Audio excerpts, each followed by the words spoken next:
It is every parent's worst nightmare. A stranger, a gun, and your children stolen in an instant.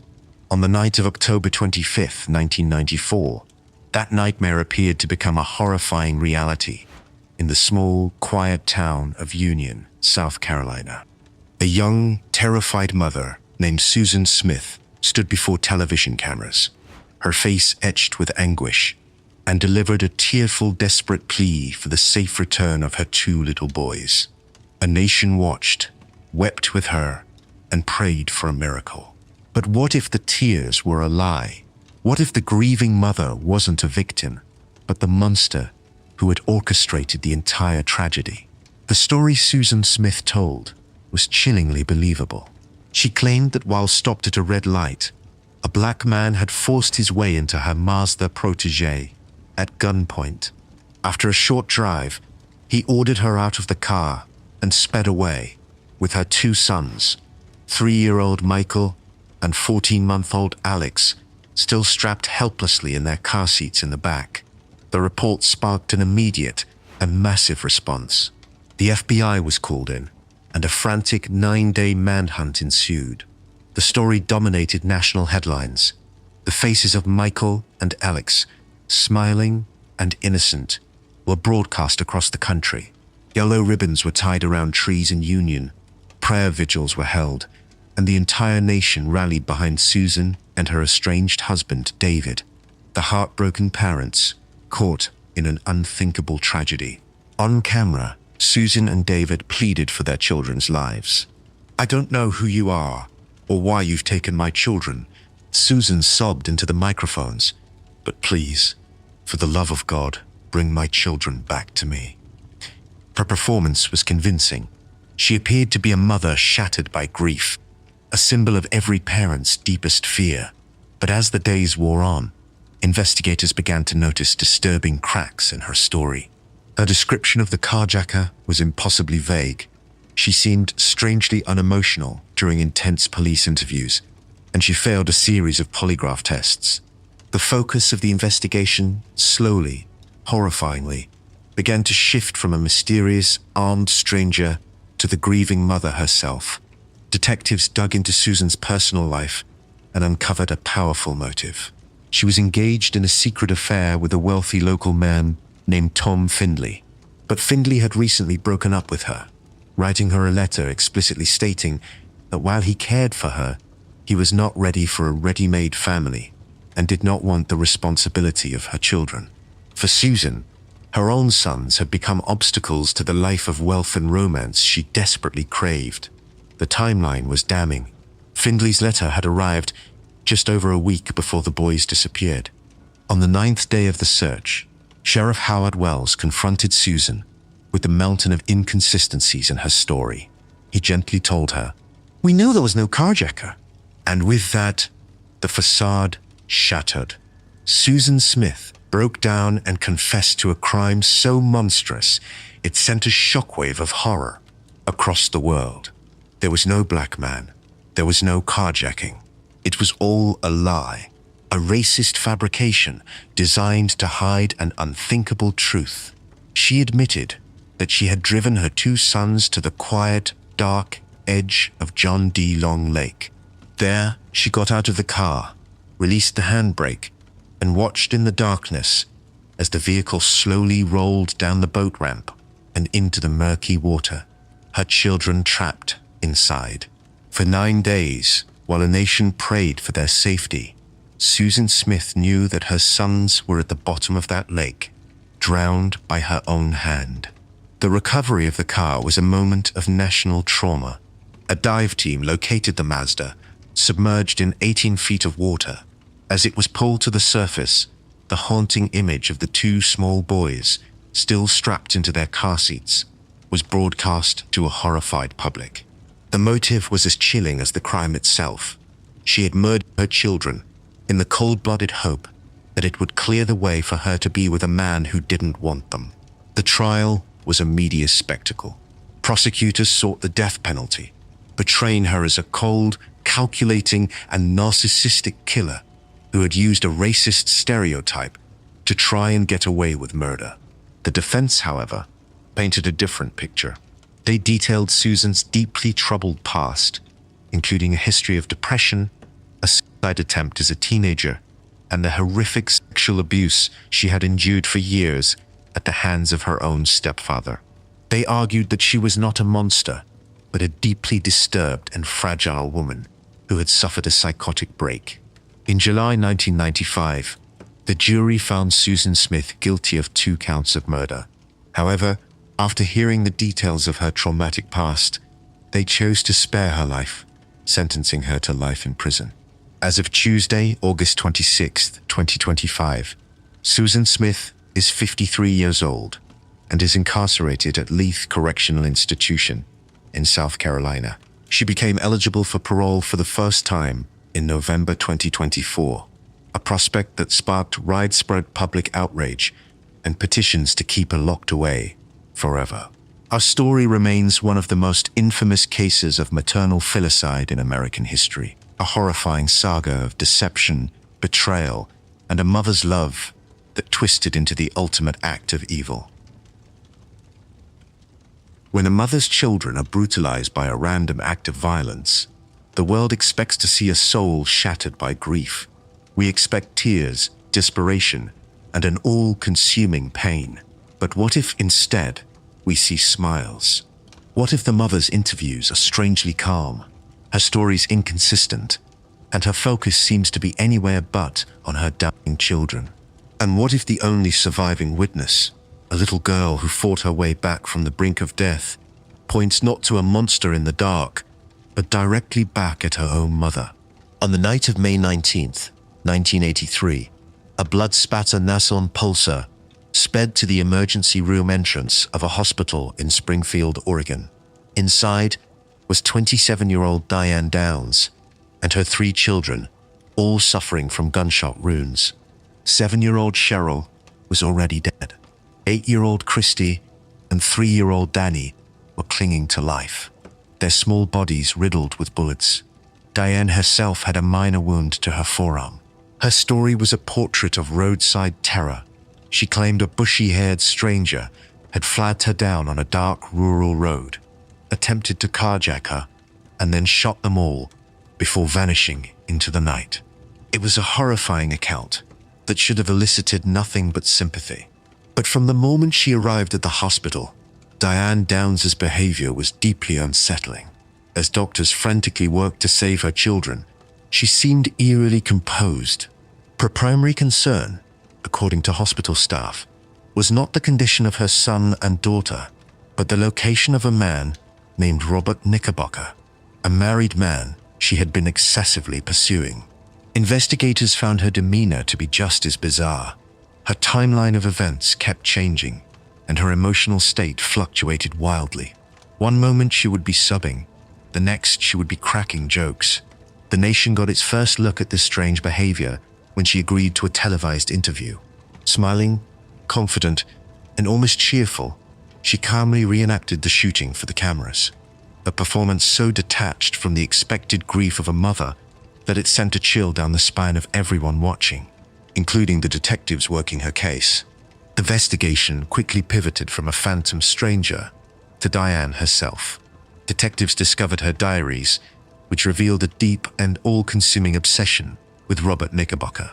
The journals were filled with desperate entries about her love for him and her frustration with her children, who she saw as an obstacle to her happiness. Knickerbocker had made it clear he loved his wife and had no interest in being a father to Diane's kids. For Diane, the solution was chillingly simple. If her children were gone, the one thing standing between her and the man she loved would be removed forever. The motive was the same selfish, romantic fantasy that had driven others to commit the unthinkable. While the circumstantial evidence was mounting, prosecutors knew their case was missing a crucial piece: a direct witness. That witness was lying in a hospital bed, having survived a catastrophic stroke from the shooting that had left her unable to speak. For months, Christy Downs, Diane's 8-year-old daughter, underwent intensive therapy. Slowly, painstakingly, she began to recover. The district attorney, Fred Hughey, would visit her regularly, building a gentle rapport. Finally, the day came when he felt she was ready. He asked her the question that would seal her mother's fate. "Christy," he asked, "who shot you?" After a long pause, the little girl gave her simple, devastating answer. "No, Mom." The trial of Diane Downs was one of the most sensational of its era. On the stand, Christy, a small and fragile but incredibly brave witness, recounted the horrifying events of that night. She told the court how her mother had pulled the car over, reached for a gun, and shot all three of them. Her testimony was the emotional and legal centerpiece of the trial. Diane, meanwhile, continued her bizarre performance. She showed up to court pregnant with another man's child, a baffling attempt to present herself as a loving maternal figure, even as she was being tried for murdering two of her children and attempting to murder the third. The jury saw through the act. In June 1984, Diane Downs was found guilty of 1 count of murder and 2 counts of attempted murder. She was sentenced to life in prison, plus 50 years. During her sentencing, she remained defiant, still proclaiming her innocence. "I have not murdered my children," she told the judge, her voice filled with a theatrical indignation that had become her trademark. Her story took one final, dramatic turn.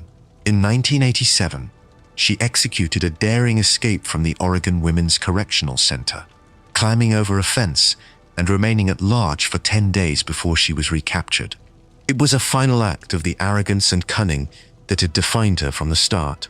As of Tuesday, August 26, 2025, Diane Downs is 70 years old and remains incarcerated at the Central California Women's Facility. Her surviving children, Christy and Danny, were adopted by the lead prosecutor on her case and have gone on to live full lives, shielded from the woman who tried to erase them. Diane Downs has been denied parole at every hearing, where she continues to maintain her innocence, still blaming the bushy-haired stranger for a crime the world knows she committed. Her case is a chilling study in sociopathy, a look at a mother whose desire for a man was so absolute that she was willing to sacrifice her own children to achieve it. Another's instinct is to protect her children, to shield them from harm, and to nurture them with unconditional love. But what happens when that instinct becomes poisoned by a broken mind? What happens when a devoutly religious mother, suffering from one of the most severe forms of mental illness, comes to believe that the only way to save her children's souls from eternal damnation is to methodically kill them herself? To the outside world, the Yates family of Clear Lake, Texas, a suburb of Houston, seemed to be living a version of the American dream. Andrea Yates was a former nurse and a dedicated stay-at-home mother. Her husband, Rusty, was a NASA engineer. They lived in a modest but comfortable home with their 5 bright and beautiful children: 7-year-old Noah, 5-year-old John, 3-year-old Paul, 2-year-old Luke, and 6-month-old Mary. They were a devout Christian family, and Andrea poured all of her energy into homeschooling and raising her children. But beneath this idyllic facade, Andrea was fighting a desperate, silent war against a mental illness that was consuming her. Her battle with severe postpartum depression and postpartum psychosis was long and well documented. Following the birth of her 4th son, she suffered a complete mental breakdown, attempting suicide twice and being hospitalized multiple times. Doctors diagnosed her with a severe psychotic disorder and explicitly warned her and Rusty that having another child could trigger a catastrophic psychotic event. Despite this, they had a 5th child, Mary. As the doctors had feared, Andrea's mental state deteriorated rapidly. She was consumed by religious delusions, believing she was a wicked, irredeemable woman who had failed as a mother. She became convinced that her children, because of her failings, were not developing correctly and were destined for an eternity in hell. On the morning of June 20th, 2001, Rusty Yates left for work, leaving Andrea alone with their 5 children. It was the last time he would see them alive. In the quiet of her suburban home, Andrea's delusions reached their horrific conclusion. She believed Satan was inside her, and that the only way to save her children from being tormented by him forever was to send them to heaven. And the only way to do that was to kill them one by one in a methodical and terrifying sequence. She drowned each of her high in the mixed. One by one, in a methodology and terrifying sequence, she drowned each of her children. One by one, in a methodology and deter unpunished. She started with the boys, and when her eldest, Noah, walked in and asked what was wrong with his baby sister, she chased him through the house, dragged him back to the bathroom, and forced him under the water as he fought for his life. She then laid their small bodies on her bed and covered them with a sheet. After the horrific act was complete, she calmly called 911. When the operator asked what the problem was, she replied in a flat, emotionless voice, "I just killed my kids." She then immediately called her husband. "It's time," she told him. "I did it." When police arrived, they found a woman completely detached from the horror she had just unleashed, her mind apparently broken beyond recognition. The case of Andrea Yates immediately sparked a furious national debate and a complex legal battle that hinged on a single, profound question. Was she a cold-blooded monster or a critically ill patient? At her first trial in 2002, prosecutors argued that despite her illness, she knew her actions were legally and morally wrong, and therefore she was legally sane. They pointed to the methodical nature of the killings as evidence of a conscious mind at work. A key and controversial piece of their case came from a forensic psychiatrist, Dr. Park Dietz, who testified that Andrea may have gotten the idea to plead insanity from an episode of the TV show Law and Order. The jury agreed with the prosecution, found her guilty of capital murder, and sentenced her to life in prison. The story, however, was far from over. Years later, it was discovered that Dr. Dietz's testimony had been false. No such episode of Law and Order had ever existed. This stunning revelation was enough for an appeals court to overturn her conviction in 2005, granting her a new trial.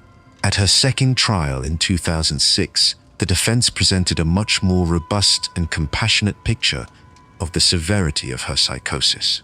This time, the jury saw her not as a calculating killer, but as a woman so ravaged by her delusions that she had lost all connection to reality. They found Andrea Yates not guilty by reason of insanity. She was not set free. Instead, she was committed to a high-security state mental hospital where she would receive the psychiatric treatment she had so desperately needed for years. As of Tuesday, August 26, 2025, Andrea Yates, now 60 years old, remains a patient at the Kerrville State Hospital in Texas. Her life is a quiet and structured routine of therapy and anonymous work within the facility. She reportedly spends her time creating art and watching home videos of the children she lost. Each year, she is eligible to be reviewed for a potential release, but each year, she waives that right, choosing to remain in the hospital. Her case forced a profound change in the American legal system and public consciousness, shedding a harsh light on the devastating realities of postpartum psychosis and forever changing the conversation about the intersection of motherhood, mental illness, and criminal justice. In the quiet suburbs, a family's love is often measured in simple gestures: a shared meal, a cold drink on a warm day, the quiet hum of a normal life. But what if those gestures are a mask for a creeping, homicidal resentment? What if the Gatorade in the fridge is laced with poison, and a loving mother decides her family members are not people, but obstacles, burdens to be erased with a tasteless, odorless chemical she bought at the local auto parts store? In Springfield, Missouri, Diane Storte was known as a dedicated wife, a mother of 4, and a talented church organist. She and her husband Mark, a popular local musician, lived in a modest home where they raised their children. To the outside world, they were a normal, if sometimes struggling, family. But behind closed doors, Diane was cultivating a secret and deadly hatred for the life she had built. She saw her husband as lazy, her autistic son as a pest, and one of her daughters as a financial drain. And so, with a chilling and methodical patience, she decided to eliminate them. The first tragedy struck on Easter Sunday, 2012. Her husband, 61-year-old Mark Stoute, died suddenly. Doctors, finding no obvious signs of foul play, attributed his death to natural causes. Diane, the grieving widow, collected on a modest life insurance policy, and life went on. No one suspected a thing. Just 5 months later, death visited the Stoute home again. Her 26-year-old son, Sean, who had autism and had suffered a brain injury in an ATV accident years earlier, was found dead in his room. Once again, the death was attributed to his pre-existing medical conditions. 2 family members dead in less than 6 months. To the community, it was a string of unimaginable bad luck. To Diane, it was phase 2 of her plan. Her third target was her 24-year-old daughter, Sarah. Sarah, a college graduate with student loan debt and no job, was, in Diane's cold calculus, another burden. In June of 2013, Sarah was rushed to the hospital with severe flu-like symptoms, her kidneys and other organs failing catastrophically. Doctors were baffled. They couldn't determine the cause of her sudden, life-threatening illness. As Sarah lay in a hospital bed fighting for her life, the truth finally began to surface. Not from a doctor, but from an anonymous tipster. A pastor at Diane's church, concerned by her dark and callous jokes about her husband's and son's deaths, called the police and suggested they take a closer look. Investigators brought Diane in for questioning. At first, she played the part of a devastated mother, overwhelmed by yet another family tragedy. But as detectives pressed her with inconsistencies, the facade crumbled. In a calm, almost casual confession, she admitted to everything. She told them she had poisoned her husband and son by lacing their favorite drinks, Gatorade and Coca-Cola, with antifreeze. She described her motives with a terrifying lack of emotion. She said she hated her husband's guts and that her son Sean was worse than a pest. She had murdered them, she explained, to free herself. She then admitted she was in the process of doing the same thing to Sarah, slowly poisoning her over 4 days because she wouldn't get a job and had student loan debt. But the most shocking revelation was yet to come. As Diane confessed, she implicated a co-conspirator, an accomplice who had not only known about the murders, but had actively participated in the plot to kill her siblings. That accomplice was her favorite daughter, 22-year-old Rachel Stoute. When investigators brought Rachel in, she too confessed. She admitted she knew her mother had killed her father and had helped her plan the murder of her brother Sean. She then confirmed she was part of the ongoing plot to poison her sister, Sarah. Their motive was the same. They saw their family members as annoyances to be disposed of. The investigation uncovered a trove of chilling evidence, including Diane's personal diary. It was filled with dark, rambling poetry and a cold countdown to her husband's death. "I am putting this on here so I can vent and not explode," she wrote, before detailing her growing hatred. "It's sad he has to go, but he is not a man." When police searched the home, they found the bottle of antifreeze, a clear and undeniable murder weapon. Faced with the death penalty, Diane Stolte pleaded guilty to 2 counts of first-degree murder. In 2016, she was sentenced to life in prison without the possibility of parole. Rachel, who testified against her mother as part of a plea deal, also pleaded guilty. She was sentenced to 2 life sentences, but with the possibility of parole, a concession made in exchange for her cooperation. As of Tuesday, August 26, 2025, both Diane and Rachel Stoute remain incarcerated in Missouri. Diane, now in her 60s, is at the Chillicothe Correctional Center, where she will spend the rest of her life. Miraculously, her daughter Sarah survived the poisoning. Her states were the mob packed with fire, leaving the public death of a terrible pain. The story of the Starte family is a horrifying look at how the most mundane aspects of family life can be twisted into weapons, and how a mother's love can curdle into a cold, murderous poison. A mother's devotion to her sick child is one of the most powerful and celebrated forces on earth. We see these women as heroes, selfless saints sacrificing everything for the well-being of their children, and we shower them with sympathy and support. But what if that devotion is a lie?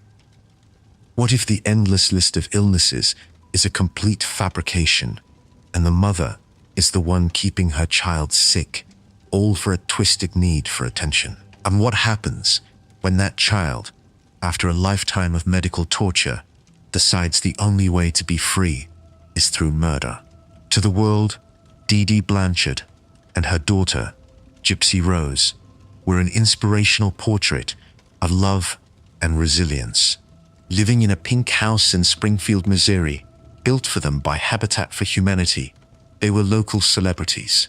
Dee Dee was the tireless, doting single mother, and Gypsy was the sweet, eternally optimistic girl with the high-pitched voice, confined to a wheelchair, a bald head, a testament to her battle with leukemia.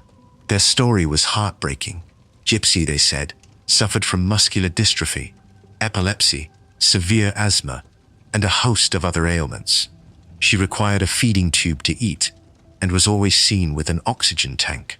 They were showered with charity, receiving free trips to Disney World, backstage concert passes, and the unending admiration of their community. Dee Dee was a hero. Gypsy was a medical miracle. But the entire story was a monstrous lie. The truth was that Gypsy Rose Blanchard was perfectly healthy. She didn't have cancer, she didn't have muscular dystrophy, and she did not need a wheelchair. She was the victim of one of the most extreme documented cases of Munchausen syndrome by proxy, a mental illness where a caregiver fabricates or induces illness in someone under their care to gain attention and sympathy. For nearly 2 decades, Dee Dee subjected her daughter to a life of systematic medical torture. She shaved Gypsy's head to mimic the effects of chemotherapy. She forced her to use a feeding tube, leading to unnecessary surgeries and the rotting of her teeth. She had doctors perform procedures on Gypsy's eyes and even had her salivary glands removed. Every time a doctor came close to discovering the fraud, Dee Dee would simply pack up and move to a new town with a new set of physicians, always one step ahead of the truth. Gypsy spent her entire childhood as a prisoner in a phantom illness, believing for much of it that she was truly sick. But as she entered her teenage years, she began to understand the deception. She knew she could walk. She knew she could eat without a feeding tube, but she was trapped, controlled by a mother who enforced the lie with physical and psychological abuse. Her only escape was the internet. Secretly, she created online dating profiles, and in 2012, she connected with a man named Nicholas Gojon. In their hidden online world, Gypsy could finally be herself, a healthy young woman, desperate for love and freedom. Their online romance blossomed into a dark conspiracy, as they came to believe there was only one way for Gypsy to escape her mother's control. On the night of June 9th, 2015, the plan was put into motion. Gypsy let Nicholas Gojon into the pink house, while her mother, Dee Dee, was asleep. As Gypsy hid in the bathroom with her hands over her ears, Gojon entered Dee Dee's bedroom and stabbed her to death. Afterward, the couple fled to Gojon's home in Wisconsin. For several days, no one knew Dee Dee was dead. The final bizarre act that unraveled their crime came from Gypsy herself. To alert the world to what had happened, she logged onto the Facebook account she shared with her mother and posted a chilling, cryptic message. "That bitch is dead." The post caused immediate alarm among their friends and neighbors. who called the police. When officers entered the home, they found Dee Dee's body and a trail that led them directly to Wisconsin. When Gypsy Rose and Nicholas Gojon were arrested, the world was stunned by the revelation that was about to unfold. As she was escorted into the police station, Gypsy stood up from her wheelchair and walked on her own 2 feet. The shocking truth was revealed. The sick little girl was a healthy adult, and the heroic mother was a manipulative, monstrous abuser. The legal fallout was as complex as the crime itself. Nicholas Gojon was convicted of first-degree murder and sentenced to life in prison.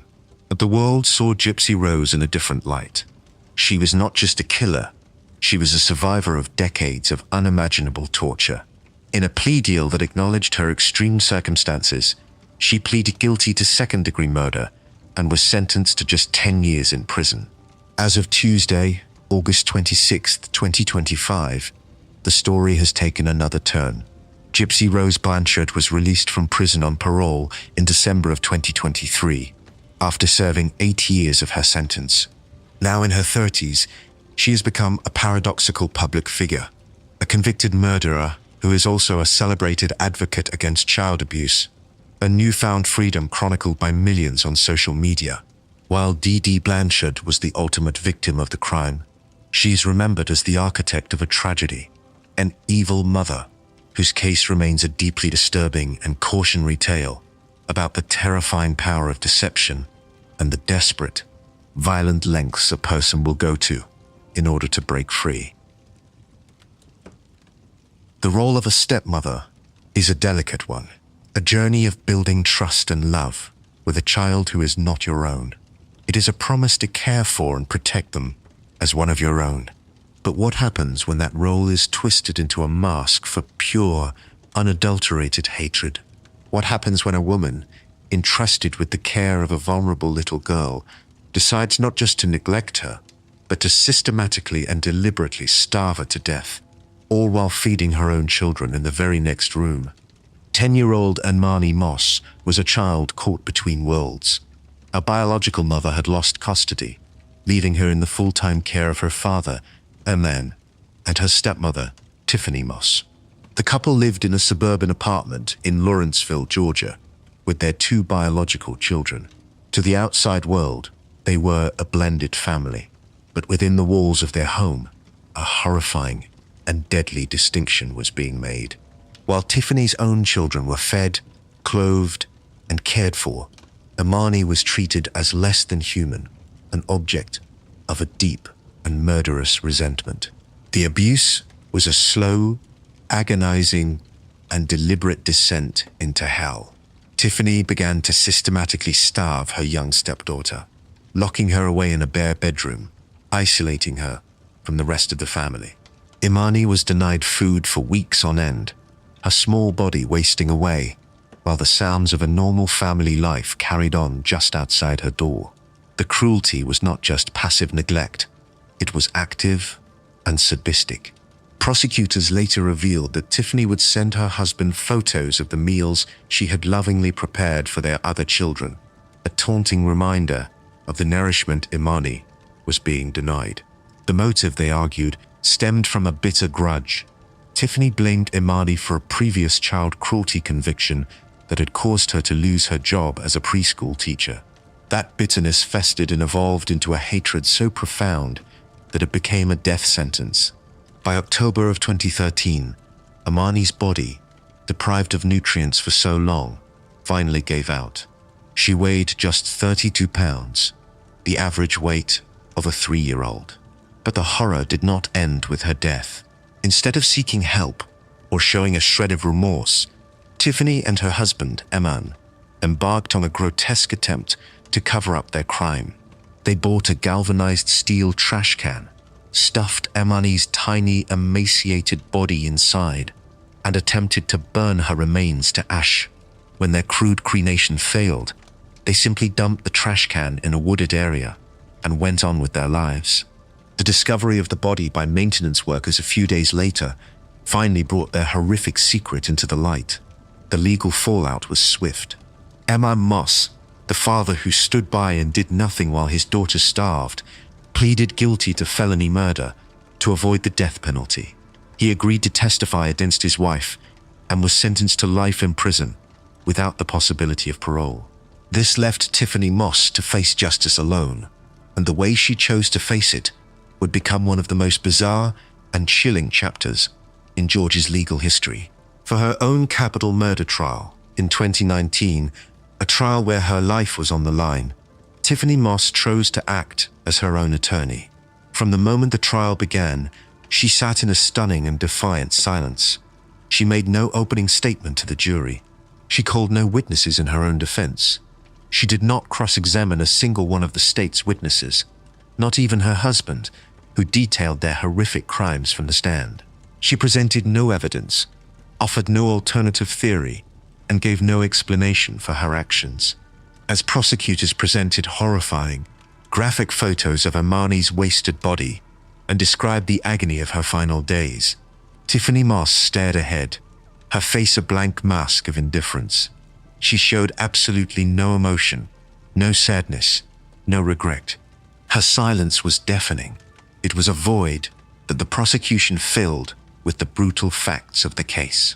The jury deliberated for less than 2 hours before finding her guilty of all charges, including malice murder. During the sentencing phase, as prosecutors argued for the death penalty, Tiffany Moss again remained silent. The jury heard a heartbreaking audio recording of Amani pleading with her father, her voice weak and desperate. It took them less than 3 hours to decide her fate. On April 30th, 2019, the jury sentenced Tiffany Moss to death by lethal injection. As to penalty, count 1, murder, we, the jury, recommend and fix the penalty as death. She became the only woman on Georgia's death row. As of Tuesday, August 26, 2025, Tiffany Moss remains on death row at Arendelle State Prison in Georgia, awaiting her execution. Her silence, in the face of overwhelming evidence of her own monstrous cruelty, has become her legacy. It was not the silence of a victim, but the cold, empty silence of a woman who had successfully erased a child she grew to hate and felt absolutely nothing. A mother's love is supposed to be the most powerful, protective force in a child's life, an unconditional bond that can never be broken. But what happens when that mother falls under the spell of a doomsday prophet? What if she comes to believe that her own children are no longer human, that their bodies have been possessed by dark spirits, and that the most righteous, even loving, act she can perform is to have them murdered and buried in a backyard? For years, Vallow appeared to be a vibrant and devoted mother, a former beauty pageant contestant with a radiant smile. She was raising 2 children in Arizona, her teenage daughter, Caylee Ryan, and her young adopted son, JJ Vallow, who had special needs. She was a dedicated member of the Mormon Church, and to the outside world, she was a loving matriarch.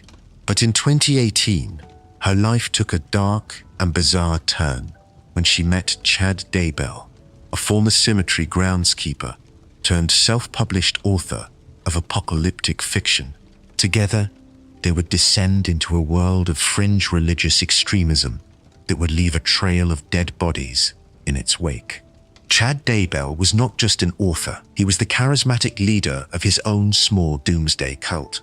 He preached that he was a prophet who could see into the spirit world. He and Lori came to believe they were chosen leaders in the Church of the Firstborn, destined to guide the 144,000 righteous survivors after the apocalypse, which they believed would occur in July of 2020. Central to their bizarre theology was the concept of zombies. They believed that when a person's spirit left their body, it could be replaced by a dark entity. The only way to free the original spirit was to destroy the possessed body. This twisted belief system became their justification for murder. As their affair intensified, the people they saw as obstacles to their divine mission began to die. In July 2019, Lori's 4th husband, Charles Vallow, was shot and killed by her brother, Alex Cox. Cox claimed self-defense, and the case was initially closed. Just 3 months later, Chad Daybell's wife of nearly 30 years, Tammy, died in her sleep. Her death was ruled natural, and no autopsy was performed. With their spouses gone, Lori and Chad were free to be together. But there were still 2 obstacles left. Lori's children, Caylee and JJ. In September 2019, shortly after moving the children to Rexburg, Idaho, to be closer to Chad, Caylee and JJ vanished. The last known image of Caylee was from a family trip to Yellowstone National Park. The last time anyone saw JJ was at his elementary school a few weeks later. Lori withdrew him, claiming she was going to homeschool him. As friends and family grew increasingly worried, Lori spun a web of lies, telling some that Caylee was studying at a university and others that JJ was with a family friend in Arizona. All the while, she continued to collect the Social Security and survivor benefits the children were entitled to. The most brazen and chilling act came just 2 weeks after Chad's wife died, and while her own children were still missing. Lori Vallow and Chad Daybell flew to Hawaii and got married on a sun-drenched beach. Photos from the wedding show them smiling, laughing, and celebrating their new life together, a grotesque display of indifference, while the world was beginning to ask the terrifying question, where are the children? The official investigation was kicked off in November 2019 by JJ's grandparents, who called the police for a welfare check. Lori and Chad lied to the police, who soon realized the children were gone. The case exploded into a national media firestorm. Even under a court order to produce her children, Lori refused, missing the deadline and eventually being arrested in Hawaii. For months, she and Chad remained silent, their vacant smiles offering no answers. The horrifying truth was finally uncovered on June 9, 2020. Acting on cell phone data from Lori's now deceased brother, investigators began excavating Chad Daybell's backyard. They soon unearthed human remains. What they found was a parent's worst nightmare. Caylee's body had been dismembered, burned, and placed in a melted green bucket.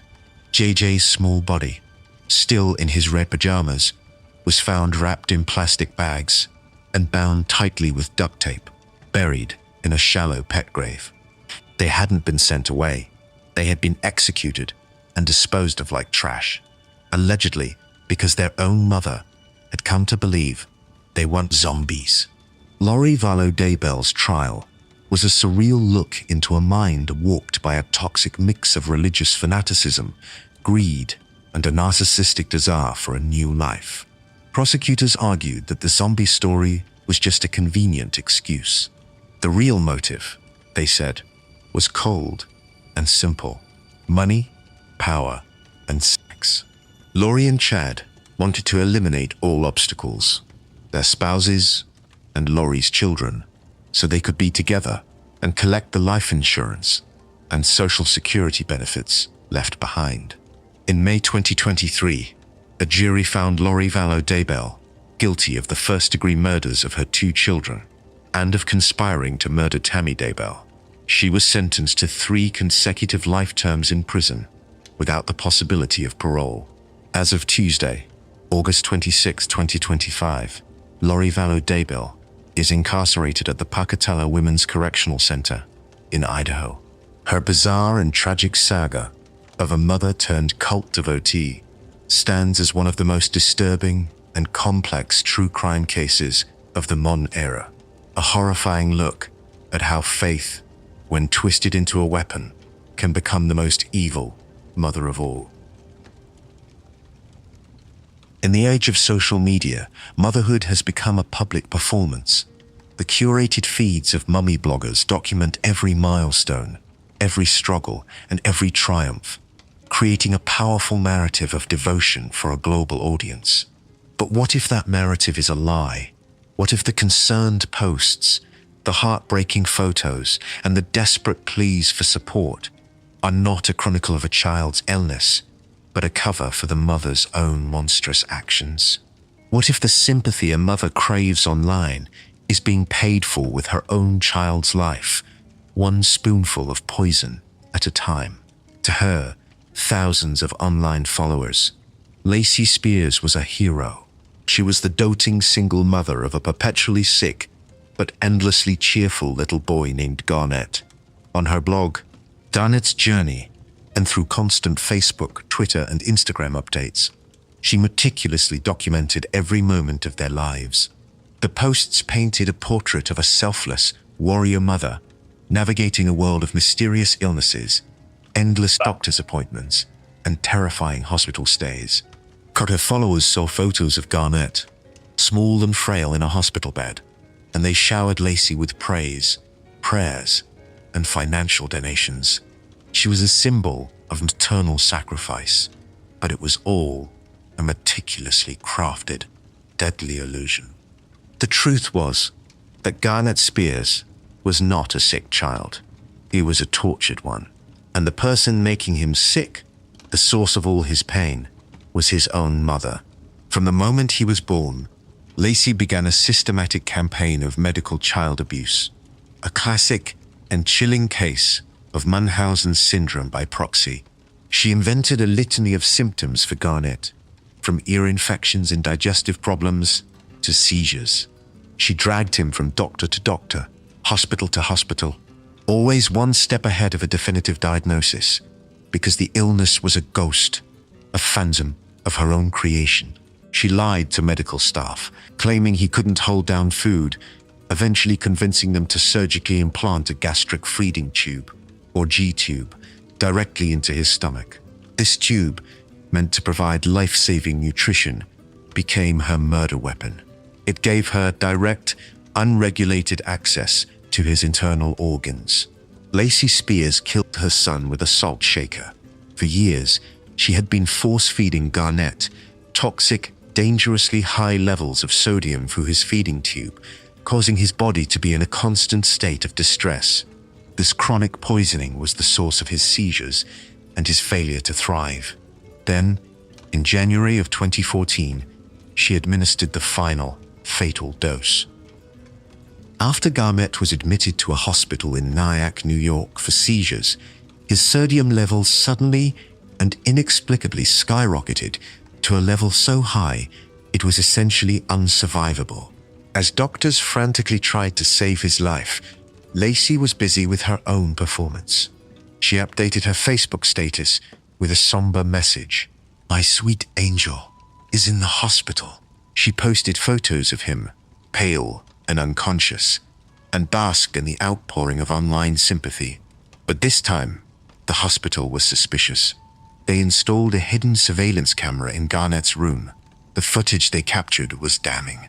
It showed Lacey taking her son, along with his feeding tube equipment, into the room's private, unmonitored bathroom. She did this twice. Each time she emerged from the bathroom, Garnett's condition would rapidly and catastrophically deteriorate, his body convulsing as the salt ravaged his brain. On January 23, 2014, 5-year-old Garnett was declared brain dead. He had been murdered by his mother for the currency of likes and online attention. The investigation that followed uncovered a mountain of digital evidence. Police seized feeding bags from her home that were heavily contaminated with salt. They found 2 different feeding tubes, one of which she had used to poison him at home. Most chillingly, they discovered her extensive internet search history. On her computer and her phone, she had made dozens of searches for terms like dangers of high sodium in children, and sodium poisoning, and what can cause seizures. She had meticulously researched the effects of her chosen poison, all while pretending to be a baffled and terrified mother. Investigators also unraveled her personal lies. She had told everyone that Garnett's father was a heroic police officer named Blake, who had died in a car accident. The truth was, Garnett's father was a man named Chris Hill, who was very much alive and had been trying for years to be a part of his son's life, only to be blocked by Lacey at every turn. In 2015, Lacey Spears was put on trial for second-degree murder. The prosecution portrayed her as a cold and calculating manipulator who had tortured her son for years, simply to be the center of attention. They argued that her social media was not a diary of a concerned mother, but the scrapbook of a killer. The defense argued that she was mentally ill and that there was no direct proof that she had administered the salt. But the video evidence, the internet searches, and the medical testimony were irrefutable. The jury found her guilty. The judge, sentencing her to 20 years to life in prison, condemned her actions with a single, powerful observation. Instead of nurturing and protecting a beautiful child, you subjected him to 5 years of torment and pain. One does not have to be a psychologist to realize you suffer from a mental illness, known as Munchausen by proxy. As of Tuesday, August 26, 2025, Lacey Spears is incarcerated at the Bedford Hills Correctional Facility for Women in New York. Her case is a uniquely modern and terrifying tragedy, a cautionary tale of a mother whose desperate need for validation in the digital world turned her into the ultimate monster, transforming her blog from Garnett's journey into a public chronicle of his slow, agonizing murder. When a child goes missing, a mother's grief is supposed to be immediate, all-consuming, and absolute. The world stops. The search begins. But what if, for 31 agonizing days, a mother says nothing? What if, while her 2-year-old daughter is gone without a trace, she parties, enters hot body contests, gets a new tattoo celebrating the good life, and weaves a fantastic web of lies for anyone who asks? This is the story of America's most hated mom, a case that captivated and infuriated a nation, ending not with justice, but with a verdict that remains one of the most controversial in modern history. In June of 2008, in Orlando, Florida, 2-year-old Caylee Anthony, a vibrant little girl with expressive brown eyes, vanished. But for an entire month, the only person who seemed unconcerned was her own mother, 22-year-old Casey Anthony. While her parents, George and Cindy Anthony, frantically tried to get in touch with her to see their granddaughter, Casey dodged their calls and offered a series of increasingly bizarre excuses. She told them she was too busy with her high-pressure job at Universal Studios, a job she didn't have. She claimed Caylee was with a nanny named Zenaida Fernandez Gonzalez, or Zanny the Nanny, a woman who did not exist. She said they were at the beach, or at a theme park, or visiting friends. All lies. While her family worried, Casey was living her bella vita, the good life, the phrase she had tattooed on her back during the same month her daughter was missing. The house of cards came crashing down on July 15th, 2008, when Casey's mother, Cindy, finally tracked down her daughter's abandoned car. The moment she approached the vehicle, she was hit by a horrifying, overpowering stench. She later told the 911 dispatcher in a now infamous call, Seda, "Can't find my granddaughter. She just admitted to me that she's been trying to find her herself. There's something wrong. I found my daughter's car today, and it smells like there's been a dead body in the damn car." That frantic call finally forced Casey to confront the police, and it officially began one of the most intense missing person investigations the country had ever seen. Faced with investigators, Casey's lies only grew more elaborate. She stuck to her story about Zenny the Nanny, claiming this fictional woman had kidnapped Caylee. She led detectives on a wild goose chase, taking them to the non-existent apartment where the nanny supposedly lived, and to the Universal Studios office where she falsely claimed to work. Every lead was a dead end, every statement a fabrication. As the search for Caylee intensified, the investigation into Casey became a homicide case. Forensic analysis of the trunk of her Pontiac Sunfire revealed evidence of human decomposition, and a single strand of hair found in the trunk showed signs of belonging to a dead body. Scientists also detected unusually high levels of chloroform, a chemical used to render a person unconscious. For months, the world watched, hoping for a miracle. That hope was extinguished in December 2008, when a utility worker discovered the skeletal remains of a small child in a wooded swamp less than half a mile from the Anthony family home. Dental records, confirmed it was Caylee. Duct tape was found wrapped around her skull, a chilling piece of evidence that suggested she had been suffocated. The trial of Casey Anthony in 2011 was not just a legal proceeding. It was a national obsession, the most watched trial since C.J. Simpson. The prosecution presented a simple, damning theory. Casey Anthony, a young woman who wanted to be free of the responsibilities of motherhood, had murdered her daughter. They argued that she used chloroform to knock Caylee out, then placed duct tape over her nose and mouth, suffocating her. She then kept the body in the trunk of her car for several days before dumping it in the woods, freeing herself to live a life of partying and boyfriends. The defense, led by attorney Jose Baez, responded with a bombshell allegation in their opening statement that changed the entire narrative of the trial.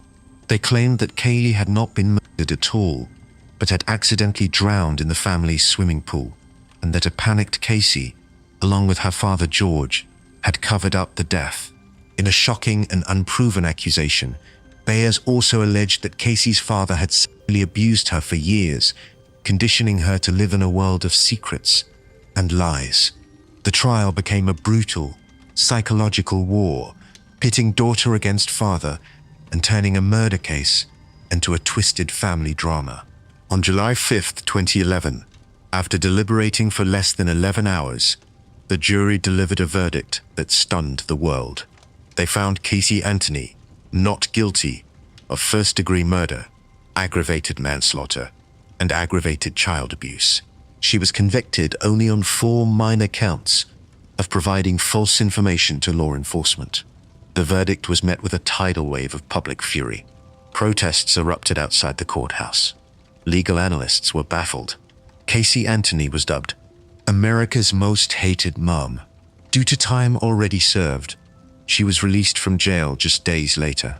As of Tuesday, August 26, 2025, Casey Anthony lives a reclusive life in South Florida, forever defined by the case that made her a household name. To this day, the world does not know for sure what happened to Caylee Anthony in her final hours, but the court of public opinion has delivered its own verdict, and it is a story of a mother's unthinkable deception and a little girl who was denied justice. Every family has its secrets, the quiet burdens and unspoken truths hidden away in closets or tucked into the dark corners of the garage. But what if the secret is not an old diary or a forgotten debt, but a collection of small, sealed cardboard boxes? What if a mother, over the course of a decade, secretly gave birth to 6 babies, murdered each one in the moments after they were born, and then packed their tiny bodies away, living her life for years, just feet from her own private, hidden graveyard? To her neighbors in the quiet, predominantly Mormon community of Pleasant Grove, Utah, Megan Huntsman was an unremarkable figure. She was a wife and a mother to 3 school-aged daughters. While she had a reputation for drinking too much, no one could have possibly imagined the monstrous secret she was keeping. Her life appeared to be one of ordinary, domestic routine. But for 10 years, between 1996 and 2006, her home was the setting for a repeated, silent, and horrifying ritual of birth and death. The horrifying truth was unearthed on April 12, 2014. Her estranged husband, Darren West, who had recently been released from federal prison on drug charges, was cleaning out the garage of the home they had once shared. As he sorted through years of accumulated clutter, he came across a small, taped-up cardboard box. Curious, he cut it open. Inside, wrapped in a towel and a plastic bag, was the perfectly preserved, decomposing body of a newborn infant. Horrified, he immediately called the police.